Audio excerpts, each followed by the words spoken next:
Lord. దేవుని పరిశుద్ధ నామానికి మహిమ కలుగును గాక.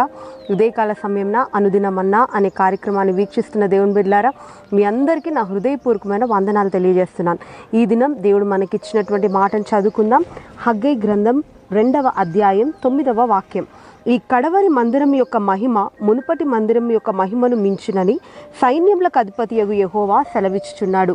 ప్రియ దేవుని బిడ్డలారా, మనం గమనించినట్లయితే బైబిల్ గ్రంథంలో అపోస్తులుడైనటువంటి పేతురు గారు, మరి ఇతను యేసుక్రీస్తు ప్రభువారు ఈ భూమి మీద సంచరించినప్పుడు 3.5 సంవత్సరాలు యేసుక్రీస్తు ప్రభువారితో ఉండి యేసుక్రీస్తు ప్రభువారు చేసిన అద్భుత కార్యాలు చూసి యేసుక్రీస్తు ప్రభువారి సేవా జీవితంలో ఒక పాలి భాగస్థుడుగా, ఒక శిష్యుడుగా యేసుక్రీస్తు వారితో ఉన్నటువంటి శిష్యుడే ఈ పేతురు. యేసుక్రీస్తు ప్రభు వారు మరణించడానికి ముందుగా మరి పేతురు యేసుక్రీస్తు ప్రభు వారిని ఎరగనని బొంకడము, ఆ తర్వాత యేసుక్రీస్తు ప్రభు వారు పునరుత్థానుడైన తర్వాత మరి పేతుర్ని చూసినప్పుడు పేతురు పశ్చాత్తాప పడడం, ఇదంతా ఈ విషయాలన్నీ మనకు బాగా తెలుసు.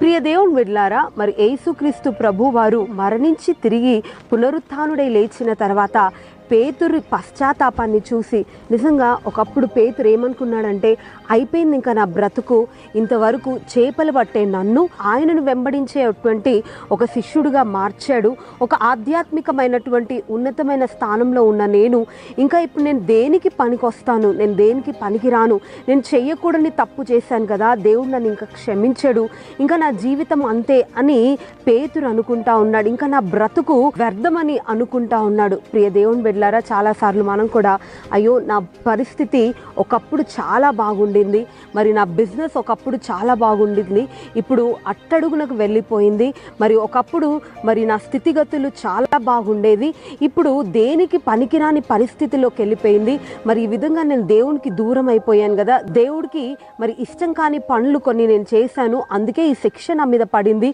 ఇంక అంతేనేమో, దేవుడు నన్ను క్షమించడు, నా పరిస్థితి ఈ విధంగానే ఉంటుందేమో అని అనుకుంటున్నావేమో. ప్రియ దేవుని బిడ్డలారా, మనం గమనించినట్లయితే ఇక్కడ చదవబడిన వాక్యం ప్రకారము కడవరి మందిరం యొక్క మహిమ మునుపటి మందిరం కంటే మించినట్లుగా చూస్తున్నాం. ప్రియ దేవుని బిడ్డలారా, దేవుని యొక్క ఆశీర్వాదం మునుపు నీకుంటున్నటువంటి స్థితిగతుల కంటే ఆయన గొప్పగా నేను ఆశీర్వదించబోతున్నాడు. అదేవిధంగా పేతురు విషయంలో కూడా మునుపు యేసుక్రీస్తు ప్రభు వారికి ఒక శిష్యుడుగా ఉన్నాడు, యేసుక్రీస్తు ప్రభు వారితో వెళ్ళి సువార్తలో పాలిభాగస్తుడుగా ఉన్నాడు. అయితే అతడు యేసుక్రీస్తు ప్రభు వారు మరణించి తిరిగి లేచిన తర్వాత నిజంగా పేతురు యొక్క జీవితమే మారిపోయింది. అతని యొక్క పశ్చాత్తాపాన్ని చూసిన దేవుడు పేతుర్ని కనికరించి పేతుర్ని దేవుడు గొప్పగా వాడుకోసాగాడు. నిజంగా పేతురు చేసిన అద్భుతాలు ఇన్నన్ని కాదు, ఒక్క ప్రసంగానికి 3,000 మంది రక్షింపబడ్డారు, అద్భుతాలు జరిగాయి. ఆ విధంగా దేవుడు గొప్పగా పేతుర్ని వాడుకున్నాడు. మరి ప్రథమ అపోస్తులుడిగా, అపోస్తులలోనే ఒక ప్రథమ స్థానాన్ని పేతురికి దేవుడు ఇచ్చాడు. నిజంగా మనము దేవునికి ప్రభువా నేను చేసింది తప్పు అని మన పొరపాటు తెలుసుకొని పూర్తిగా ఆయన వైపు మనం మళ్లింపబడగలిగితే తప్పకుండా మన కడవరి స్థితి మొదటి స్థితి కంటే కూడా ఆశీర్వాదకరంగా మార్చిపోతున్నాడు. ప్రియ దేవుని బిడ్డ, ఈ దినంలో మరి ఈ వాక్యం వింటున్న నీ జీవితం నిజంగా నీ మొదటి స్థితిని తలంచుకొని నువ్వు దుఃఖిస్తూ ఉన్నావేమో. నా స్థితి ఒకప్పుడు ఇంత బాగుండేది, ఇప్పుడు నేను భయంకరమైనటువంటి పరిస్థితికి దిగజారిపోయాను అని అనుకుంటున్నావేమో. ప్రియ దేవుని బిడ్డ, మరలా నీ మొదటి స్థితి కంటే కూడా నీ కడపటి స్థితి దేవుడు ఇంకానూ ఆశీర్వాదకరంగా ఉంచబోతున్నాడు. అది కేవలము ఆర్థిక పరంగా, సాంఘిక పరంగా మాత్రమే కాదు, ఆధ్యాత్మికంగా కూడా దేవుడు నిన్ను ఉన్నతంగా హెచ్చించబోతున్నాడు.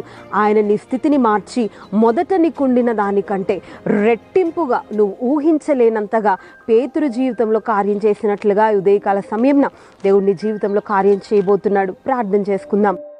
ప్రేమ కలిగిన దేవా, పరిశుద్ధుడా, మీకు స్తోత్రములు తండ్రి. ఇదిగో ప్రభువా, ఉదయకాల సమయంలో అయ్యా నాయన మీరు మాతో సూటిగా తేటగా మాట్లాడారయ్యా.